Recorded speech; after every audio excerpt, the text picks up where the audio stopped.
പ്രിയപ്പെട്ട സുഹൃത്തുക്കളെ, അടുത്ത തെരഞ്ഞെടുപ്പിൽ മത്സരിക്കുന്ന സ്വതന്ത്രന്മാരുൾപ്പെടെയുള്ള ഏതാണ്ട് 86 സ്ഥാനാർത്ഥികളെ CPM പ്രഖ്യാപിച്ചിട്ട് ഇന്നിപ്പോൾ 2-3 ദിവസം കഴിഞ്ഞു. അതിൽ ബഹുഭൂരിപക്ഷം സ്ഥാനാർത്ഥികളും തെരഞ്ഞെടുപ്പ് രംഗത്തേക്ക് ഇറങ്ങിക്കഴിഞ്ഞിരിക്കുന്നു. പോസ്റ്റർ പതിക്കുന്നത്, ചുവരെഴുത്തുകൾ, ഇതൊക്കെ ഏതാണ്ട് ആരംഭിച്ചു കഴിഞ്ഞിരിക്കുന്നു.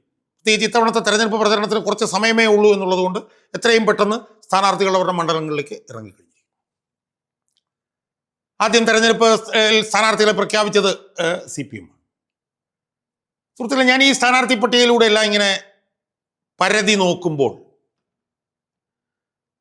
ഒരു കാര്യം എൻ്റെ കണ്ണിൽ ഉടക്കി.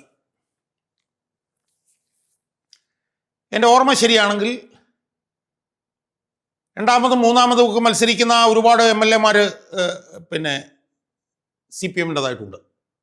16 MLA-മാരും മൂന്നാം തവണ തന്നെ മത്സരിക്കുന്നുണ്ട്. 2 തവണ എന്നുള്ള ആ മാനദണ്ഡത്തിന് ഇളവ് നൽകി 16 MLA-മാരെ മത്സരിപ്പിക്കുന്നുണ്ട്. ചില MLA-മാരെ മത്സരത്തിൽ നിന്ന് ഒഴിവാക്കിയിട്ടുമുണ്ട്. പക്ഷെ ഞാൻ നോക്കിയപ്പോൾ ഈ മത്സരിക്കുന്ന MLA-മാരിൽ എൻ്റെ ശ്രദ്ധയിൽപ്പെട്ടതായിട്ട് എനിക്ക് തോന്നുന്നത്, ചിലപ്പം ഒരാളൊക്കെ ചിലപ്പോൾ കൂടുതലുണ്ടാവുമെന്ന് എനിക്കറിയില്ല, ഒരാളുടെ മണ്ഡലം മാറ്റമാണ് എൻ്റെ ശ്രദ്ധയിൽ വന്ന ഏറ്റവും പ്രധാനപ്പെട്ട ഒരു സംഭവം. ഇതൊന്ന് KT ജലീൽ മണ്ഡലം മാറിയോന്ന് എനിക്കറിയില്ലെന്ന് എൻ്റെ ഓർമ്മ. ബാക്കിയുള്ള മണ്ഡലം പിന്നെ MLA-മാർ ആരും മണ്ഡലം മാറ്റിയിട്ടില്ല. പക്ഷേ ഒരേ ഒരു MLA ആണ് ഞാൻ സൂക്ഷ്മമായി പരിശോധിച്ചപ്പം മണ്ഡലം മാറിയതായി കാണുന്നത്. അത് എറണാകുളം ജില്ലയിലാണ്. എറണാകുളം ജില്ലയിൽ എൻ്റെ ഓർമ്മ ശരിയാണെങ്കിൽ എറണാകുളം ജില്ലയിൽ നിന്ന് 5 MLA-മാരാണ് LDF-ന് ഉള്ളത്. 5 MLA-മാരും അതിലൊരാൾ മാത്രമാണ് CPI എന്നാണ് എനിക്ക് തോന്നുന്നത്. ബാക്കിയൊക്കെ തന്നെ പിന്നെ CPM-ൻ്റെ MLA-മാരാണ് എന്നാണ് എനിക്ക് തോന്നുന്നത്. കൊച്ചി CPM-ൻ്റെ MLA ആയിരുന്നു. കുന്നത്തുനാട്, കളമശ്ശേരി, വൈപ്പിൻ, ഈ 4 മണ്ഡലങ്ങളിൽ നിന്നും CPM-ൻ്റെ MLA ആണ്. കോതമംഗലത്തും CPI-യുടേതാണെന്നാണ് എൻ്റെ ഓർമ്മ. അപ്പം ഈ 4 മണ്ഡലങ്ങളിൽ CPM-ന് ഉള്ള എറണാകുളം ജില്ലയിലെ 4 മണ്ഡലങ്ങളിൽ ഒരു മണ്ഡലത്തിൽ മാത്രം 2021 മത്സരിച്ച MLA അല്ല ഇപ്പോൾ മത്സരിക്കുന്നത്. കൊച്ചിയിൽ 2021 മത്സരിച്ച് ജയിച്ച KJ മാക്സി മൂന്നാമത് മത്സരിക്കുകയാണ്. കുന്നത്തുനാട് മത്സരിക്കുന്ന PV ശ്രീനിജൻ വീണ്ടും മത്സരിക്കുന്നു.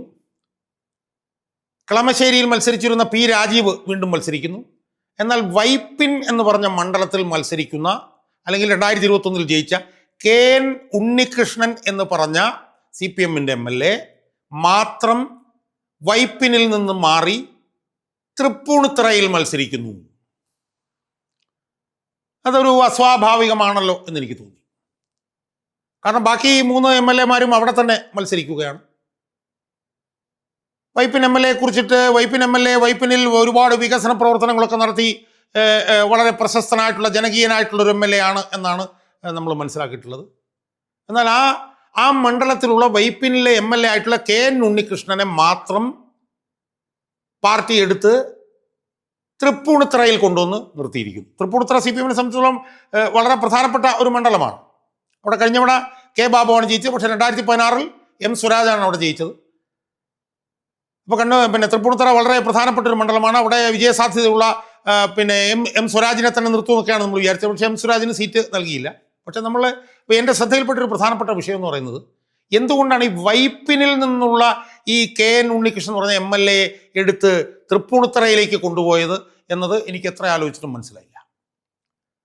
കാരണം വൈപ്പിനിൽ നിന്നുള്ള KN ഉണ്ണികൃഷ്ണനാണ് തൃപ്പൂണിത്തുറയിൽ വിജയസാധ്യത എന്നത് എനിക്കറിയില്ല. എന്തുകൊണ്ട് അത്ര വിജയസാധ്യതയുള്ള ആൾ എങ്ങനെയാണ് ഉണ്ണികൃഷ്ണൻ എങ്ങനെയാണ് അത്ര വിജയസാധ്യതയുള്ള ആൾ ആയിട്ട് മാറുന്നത് എന്നെനിക്ക് മനസ്സിലാവുന്നില്ല. അദ്ദേഹം വൈപ്പിനിലായിരുന്നു. വൈപ്പിനിൽ നിന്ന് അദ്ദേഹം തൃപ്പൂണിത്തുറയിൽ.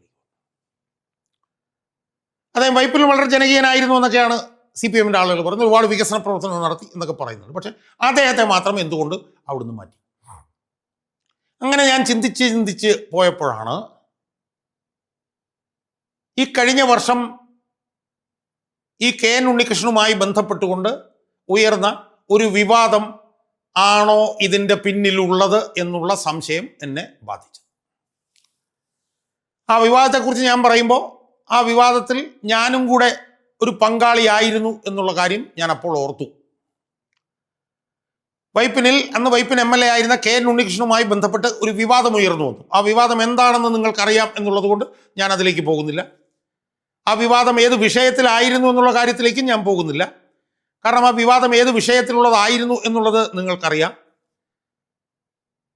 അതൊരു വലിയ വിവാദമായി പൊതുമണ്ഡലത്തിൽ ഉയർത്തിക്കൊണ്ടുവന്നത് പൊതുപ്രവർത്തകനായിട്ടുള്ള ഞാനാണ് എന്നുള്ളത് നിങ്ങൾക്കറിയാം. ആ വിവാദം ഞാൻ ഉയർത്തിക്കൊണ്ടുവന്നത് പ്രതിപക്ഷം യൂട്യൂബ് ചാനലിൽ കൂടിയായിരുന്നു എന്നുള്ളത് നിങ്ങൾക്കറിയാം. ആ വിവാദത്തെ തുടർന്ന് എന്നെ അനധികൃതമായി ഈ പിണറായി സർക്കാർ കസ്റ്റഡിയിൽ എടുത്തു എന്നുള്ളത് നിങ്ങൾക്കറിയാം. ആ വിവാദവുമായി ബന്ധപ്പെട്ടുകൊണ്ട് രാത്രി എൻ്റെ വീട്ടിൽ വന്ന് എന്നെ കസ്റ്റഡിയിൽ എടുത്ത് പിറ്റേ ദിവസം വൈകിട്ട് വരെ എറണാകുളം റൂറൽ സൈബർ പോലീസ് സ്റ്റേഷനിൽ തടങ്കലിൽ പാർപ്പിച്ചിരുന്നതിനെ കുറിച്ചിട്ട് നിങ്ങൾക്കറിയാം. അവസാനം കോടതിയിൽ എന്നെ ഹാജരാക്കുകയും വാദം കേട്ട കോടതി എനിക്ക് ജാമ്യം നൽകുകയും ചെയ്ത വിഷയവും നിങ്ങൾക്കറിയാം. അതുകൊണ്ട് ആ വിഷയം എന്തായിരുന്നു എന്നുള്ളത് ഞാൻ നിങ്ങളോട് പറഞ്ഞില്ല, കാരണം നിങ്ങൾക്ക് എല്ലാവർക്കും അറിയാം. ആ വിഷയത്തിൽ അവസാനം ബഹുമാനപ്പെട്ട കോടതി സർക്കാരിൻ്റെ വാദം കൃത്യമായി കേട്ടതിന് ശേഷം സർക്കാരിൻ്റെ വാദം തെറ്റാണ്, പിണറായി സർക്കാരിൻ്റെ വാദം തെറ്റാണെന്ന് കണ്ടതിനെ തുടർന്ന് എനിക്ക് ജാമ്യം തന്ന വിഷയവും നിങ്ങൾക്കറിയാം. ഞാനെന്തോ എന്തോ സ്ത്രീത്വത്തെ അപമാനിച്ചു എന്നുള്ളതൊക്കെ ആയിരുന്നല്ലോ അന്നത്തെ തർക്കം. അതുമായി ബന്ധപ്പെട്ടിട്ടുള്ള വകുപ്പുകളായിരുന്നു എനിക്കെതിരെ ചേർത്തിരുന്നത്. പക്ഷെ അതൊന്നും നിലനിൽക്കുന്നതല്ല എന്ന് കണ്ടുകൊണ്ട് അന്ന് ബഹുമാനപ്പെട്ട എറണാകുളത്തെ CJM കോടതി എനിക്ക് ജാമ്യം നൽകിയിരുന്നു എന്നുള്ളത് നിങ്ങൾക്കറിയാം. അപ്പം ഞാൻ ആലോചിച്ചപ്പോൾ എനിക്ക് മനസ്സിലാക്കാൻ കഴിഞ്ഞത്, പൊടുന്നനെ ഒരു കാരണവുമില്ലാതെ KN ഉണ്ണികൃഷ്ണനെ വൈപ്പിനിൽ നിന്ന് തൃപ്പൂണിത്തുറയിലേക്ക് മാറ്റണം എന്നുണ്ടെങ്കിൽ അത് തൃപ്പൂണിത്തുറയിൽ KN ഉണ്ണികൃഷ്ണൻ നിന്നാൽ മാത്രമേ ജയിക്കൂ എന്നുള്ള ഉറപ്പ് കൊണ്ടാണ് എന്നൊന്നും ഞാൻ വിശ്വസിക്കുന്നില്ല. കാരണം കുറേ വർഷങ്ങൾക്ക് ശേഷം അവിടെ CPM-ന് ഒരു ജയമുണ്ടായത് M സ്വരാജ് മത്സരിച്ചപ്പോഴാണ്, 2016. അപ്പോൾ CPM-ന് അങ്ങനെ ഉറച്ച വിജയ പ്രതീക്ഷയുള്ള മണ്ഡലമൊന്നുമല്ല തൃപ്പൂണിത്തുറ. തൃപ്പൂണിത്തുറയിൽ നിരന്തരമായി നിന്ന് മത്സരിച്ചു കൊണ്ടിരുന്നത് കോൺഗ്രസിൻ്റെ നേതാവായിട്ടുള്ള K ബാബു ആയിരുന്നു. CPM-ന്റെ ഒരുപാട് പ്രഗത്ഭരെ K ബാബു അവിടെ തോൽപ്പിച്ചിട്ടുണ്ട്. KN രവീന്ദ്രനാഥിനെ തോൽപ്പിച്ചിട്ടുണ്ട്, ചന്ദ്രൻപിള്ളയെ തോൽപ്പിച്ചിട്ടുണ്ട്, പല പ്രശസ്തരെയും അവിടെ MM ലോറൻസിനെ തോൽപ്പിച്ചിട്ടുണ്ട്. അങ്ങനെ ഒരു 4-5 പ്രാവശ്യം K ബാബു ജയിച്ച മണ്ഡലമാണ് തൃപ്പൂണിത്തുറ. ആ തൃപ്പൂണിത്തുറയിൽ കുറെ വർഷങ്ങൾക്ക് ശേഷം ആകപ്പാടെ ജയിച്ചത് M സ്വരാജാണ്. അത് 2016-ലാണ്. അപ്പം അങ്ങനെ CPM-ന് വിജയസാധ്യത വളരെ കുറവുള്ള തൃപ്പൂണിത്തുറ മണ്ഡലത്തിൽ നിന്ന് ജയിച്ച ഒരു MLA മാറ്റി സ്ഥാപിക്കണമെങ്കിൽ ഞാൻ ചിന്തിച്ചു നോക്കിയപ്പോൾ എൻ്റെ മനസ്സിൽ ഉയർന്നു വന്ന ഒരു സംശയം എന്ന് പറയുന്നത്, ഈ MLA-യുമായി ബന്ധപ്പെട്ടുകൊണ്ട് വൈപ്പിൻ മണ്ഡലത്തിൽ ഉയർന്നു വന്ന ഒരു വിവാദം കൊണ്ട് മാത്രമാണ് എന്നാണ് എനിക്ക് തോന്നിയത്. അതല്ലെങ്കിൽ KN ഉണ്ണികൃഷ്ണനെ വൈപ്പിൽ നിന്ന് മാറ്റേണ്ട യാതൊരു കാര്യവുമില്ല. കാരണം ഞാൻ മനസ്സിലാക്കിയെടുത്തോളം ആ MLA മാത്രമാണ് മണ്ഡലം മാറ്റിയിട്ടുള്ളത്. ബാക്കി MLA-മാരെല്ലാവരും അവരുടെ മണ്ഡലത്തിൽ നിന്നാണ് മത്സരിക്കുന്നത്. പല MLA-മാർക്ക് ഇത്തവണ സീറ്റ് കിട്ടിയിട്ടില്ല. പക്ഷെ മത്സരിക്കുന്ന MLA-മാരെല്ലാം രണ്ടാമത്തെ തവണയായാലും മൂന്നാമത്തെ തവണയായാലും അവരുടെ മണ്ഡലത്തിൽ നിന്ന് മാത്രമാണ് മത്സരിക്കുന്നത്. അങ്ങനെയാണ് എന്നിരിക്കെ 2021 വൈപ്പിനിൽ നിന്ന് മത്സരിക്കുകയും ഒരുപാട് വികസന പ്രവർത്തനങ്ങൾ നടത്തിയെന്നും ജനകീയനാണെന്നും ഒക്കെ പേര് കേട്ട CPM-കാരുടെ പേര് കേട്ട KN ഉണ്ണികൃഷ്ണനെ ജയസാധ്യത ഒട്ടുമില്ലാത്ത തൃപ്പൂണിത്തുറ മണ്ഡലത്തിലേക്ക് മാറ്റി മത്സരിപ്പിക്കണമെങ്കിൽ അത് KN ഉണ്ണികൃഷ്ണനുമായി ബന്ധപ്പെട്ടുകൊണ്ട് കഴിഞ്ഞ വർഷം സെപ്റ്റംബറിൽ ഉയർന്നു വന്ന ആ വിവാദം ഒന്നുകൊണ്ട് മാത്രമാണ് എന്നാണ് ഞാൻ വിശ്വസിക്കുന്നത്. അങ്ങനെ അല്ല എന്ന് വിശ്വസിക്കാൻ എൻ്റെ മുമ്പിൽ ഒരു ന്യായങ്ങളുമില്ല. അപ്പം ഫലത്തിൽ KN ഉണ്ണികൃഷ്ണന് വളരെയേറെ വിജയസാധ്യത ഉണ്ടായിരുന്ന വൈപ്പിനിൽ നിന്ന് KN ഉണ്ണികൃഷ്ണന് ഒരു വിജയസാധ്യതയും ഇല്ലാത്ത തൃപ്പൂണിത്തുറയിലേക്ക് മാറ്റാൻ CPM-ന്റെ നേതൃത്വം നിർബന്ധിതരായെങ്കിൽ കഴിഞ്ഞ സെപ്റ്റംബറിൽ KN ഉണ്ണികൃഷ്ണനുമായി ബന്ധപ്പെട്ട് ഉയർന്നു വന്ന ആ വിവാദം 2026 വൈപ്പിൻ മണ്ഡലത്തിൽ മത്സരിച്ചാൽ KN ഉണ്ണികൃഷ്ണന്റെ വിജയസാധ്യതയെ ബാധിക്കാൻ ഇടയുണ്ട് എന്ന് നേതൃത്വം നേതൃത്വം മനസ്സിലാക്കിയതിനെ തുടർന്നും ബോധ്യപ്പെട്ടതിനെ തുടർന്നുമാണ് എന്ന് ഞാൻ വിശ്വസിക്കുന്നു. അതിൻ്റെ അടിസ്ഥാനത്തിൽ കെ എൻ ഉണ്ണികൃഷ്ണനുമായി ബന്ധപ്പെട്ടുകൊണ്ട് കഴിഞ്ഞ വർഷം സെപ്റ്റംബറിൽ ഞാൻ പ്രതിപക്ഷം യൂട്യൂബ് ചാനലിൽ കൂടി ഉയർത്തിവിട്ട വിവാദത്തിൽ കഴമ്പുണ്ട് എന്ന്, അതിലെവിടെയൊക്കെയോ സത്യമുണ്ട് എന്ന്, അത് തെരഞ്ഞെടുപ്പിൽ ഉണ്ണികൃഷ്ണന്റെ വിജയസാധ്യതകളെ ഇല്ലാതാക്കുമെന്ന് CPM നേതൃത്വത്തിന് ബോധ്യമായതുകൊണ്ടാണ് ഈ മാറ്റം എന്നാണ് ഞാൻ ഉറച്ചു വിശ്വസിക്കുന്നത്.